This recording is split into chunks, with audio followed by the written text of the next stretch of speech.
albums. Now, this is a album. You don't have albums today.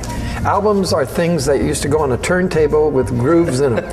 Now, see, can you hold this? Well, sure. There was a guy, Tommy did an interview show and on the TV, and the guy came home and told his son about it. He said his Smothers brothers, and they made record albums. The kid next day was up in the attic going through a bunch of junk, came across some albums. He'd never seen albums. He said, "Dad, look what I found. See that? That's a picture."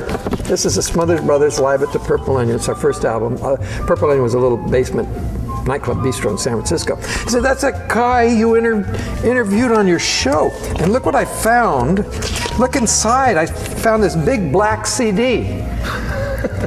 And I said, "How do you work it?" I can see that happening. There's a Broadway show. We did that after we were in the business for 20 years. And we got fired from television by the Nixon administration in 1969. We had a few bad years. But Nixon got fired later on, too. So what goes around. And then we were doing some dinner theater. And sort of like the Golden Apple here, that kind of thing, and also nightclubs and stuff. And we got to be on a Broadway show called I Love My Wife, and there's nothing more exciting working New York City on Broadway in a hit show, and that was great.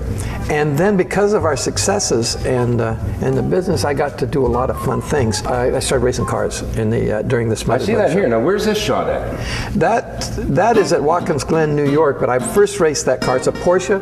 It's a prototype. It's called a Porsche 906, and Sebring 12 Hours is a big race down here, and it's like the little baby Le Mans, and the 6 hours up at Watkins Glen, New York, and that's the car I raced here at Port. We won our class here at Sebring and at Watkins Glen, and everywhere we did. The most fun is the car right above the poster here, and that's a formula car called Formula 5000. At that time, that was back in the early 70s. They were almost as fast as Grand Prix cars and Indy cars on that road circuit.